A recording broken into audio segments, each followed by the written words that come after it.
जो भी पेरेंट्स जिनके बच्चे 2.5 किलो से कम के हैं, बच्चे का वेट कैसे बढ़ाना है, क्या फीडिंग गाइडलाइन होनी चाहिए, कैसे दवाई देना है, ये वीडियो में हम इसी बारे में डिटेल में जानेंगे। वीडियो में जो बेबी है वो 2 केजी का है, बर्थ वेट 2 केजी था और 35 वीक्स पे बेबी हुआ था। लेकिन बर्थ के बाद बेबी ने काफ़ी वेट लॉस कर दिया और घर जाने के बाद भी बच्चे का वेट गेन लगभग 1 वीक तक नहीं हो पाया था।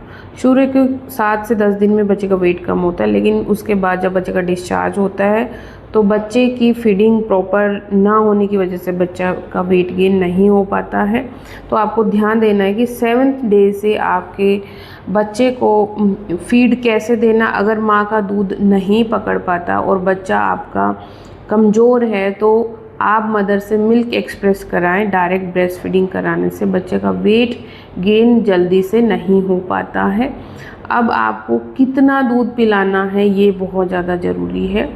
आपको ध्यान रखना है कि 7 डे के बाद आप 150 ml पर केजी पर डे, जैसे 2 केजी का बेबी है तो आपको 300 ml पूरे 24 घंटे में पिलाना ही पिलाना है। आपको ध्यान रखना है कि छोटे बच्चों में बच्चे को जगह जगह के दूध पिलाना बहुत ज़्यादा ज़रूरी है। बच्चा काफ़ी देर तक सोता रहेगा और रात में भी सोएगा, लेकिन आपको बच्चे को हर 2 घंटे से उठाना ज़रूरी है। काफ़ी पेरेंट्स बोलते हैं कि डॉक्टर साहब थोड़ा सा दूध पीते ही बच्चा सो जाता है, तो बच्चे को जगाना बहुत ही ज़्यादा ज़रूरी है। आप धीरे धीरे बच्चे को जगाएंगे, आराम से देंगे तो बच्चा डेफिनेटली फीड करेगा। किसी भी वजह से अगर बच्चे का वेट गेन नहीं हो पा रहा है तो आपको डॉक्टर को दिखाना है। कुछ ऐसे पॉइंट्स होते हैं जो पेरेंट्स ध्यान नहीं दे पाते हैं और बच्चे का वेट गेन नहीं हो पाता है, तो डॉक्टर की विजिट ज़रूरी है। काफ़ी बारी क्या देखते हैं कि डॉक्टर की एडवाइस के बाद भी घर जाने के बाद प्रॉपर तरीके से पेरेंट्स मेडिसिन नहीं दे पाते हैं। अगर बच्चे का वेट 2 किलो से भी कम है और नहीं गेन हो पा रहा तो मदर मिल्क में आप एक HMF पाउच आता है, वो आप बच्चे को 25 ml दूध में पिला के दे सकते हैं, लेकिन डब्बे वाले दूध में नहीं, केवल माँ के दूध में ही पिलाना है।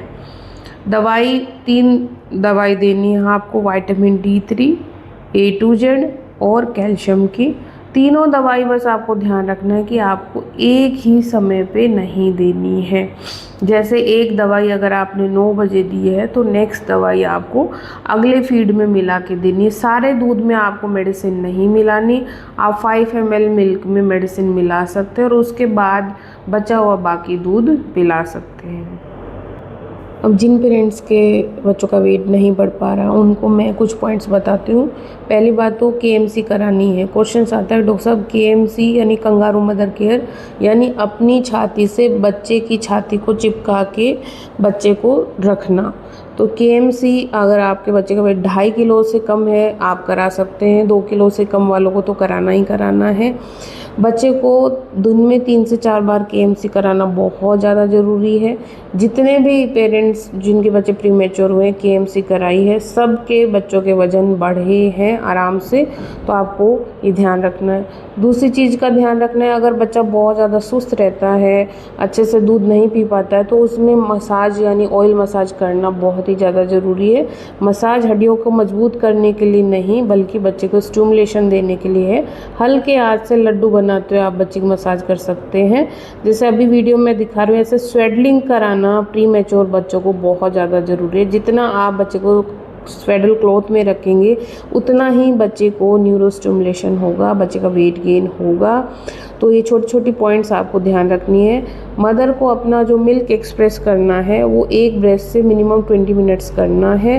काफ़ी मदर्स मैं देखती हूँ कि 5 मिनट्स के बाद दूसरी ब्रेस्ट से मिल्क एक्सप्रेस करते, पीछे वाले दूध में फ़ैट होता है जो कि बच्चे के वेट गेन और ब्रेन डेवलपमेंट के लिए बहुत ही ज़्यादा ज़रूरी है।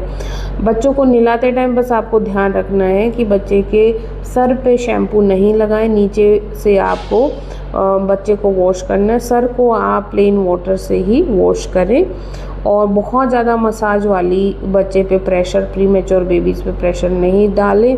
ओवर स्टिमुलेशन बच्चे को, प्रीमेच्योर बच्चे की हेल्थ के लिए ठीक नहीं है।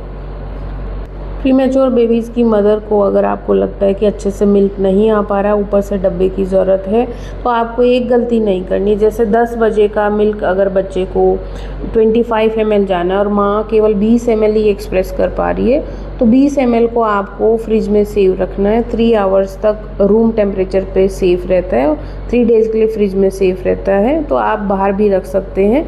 और वो फीड आप पहले डब्बे से दे दें, और जो 20 ml माँ का है, अगली बार फिर मदर मिल्क जब एक्सप्रेस करेगी तो मदर बच्चे के लिए 30 ml दूध हो जाएगा। मतलब सेम टाइम पे आपको माँ का दूध और डब्बे का दूध मिक्स नहीं करना है, दोनों का टाइम अलग अलग होना चाहिए। मिक्सिंग से बच्चे को प्रॉब्लम हो सकती है। प्री मैच्योर बेबी का डब्बा ही यूज़ करना है। 2 तरह के डब्बे आते हैं, फुल टर्म और प्री मैच्योर बेबीज़ के लिए। प्री मैच्योर बेबीज़ के दूध के डब्बे में ज़्यादा न्यूट्रिशन होता है, ज़्यादा प्रोटीन होता है, फैट होता है बच्चे की रिक्वायरमेंट के अकॉर्डिंग, तो आपको ये चीज़ का ध्यान रखना है। साथ में बच्चे की बेडिंग जितनी ज़्यादा सॉफ्ट और कंफर्टेबल रहेगी बच्चे के डेवलपमेंट के लिए उतना ही ज़्यादा ज़रूरी है, जैसे मैं वीडियो में दिखा रही हूँ। तो छोटे छोटे पॉइंट से डेफिनेटली बच्चा वेट गेन करेगा।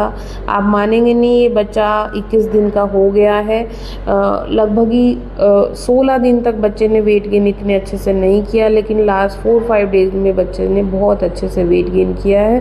पेरेंट्स ने भी छोटी छोटी बातों का ध्यान रखा है, ग्रैंड मदर्स ने ध्यान रखा है, और बच्चे ने वेट गेन बहुत अच्छे से कर लिया। आज बच्चे की आरओपी हो गई थी, यानी रेटाइनोपैथी और प्री मैच्योरिटी का आँख का टेस्ट होता है, प्री मैच्योर बेबीज़ में 3rd वीक पे कराई जाती है, जो कि बच्चे का बिल्कुल ही नॉर्मल था, जो कि बहुत अच्छी बात है।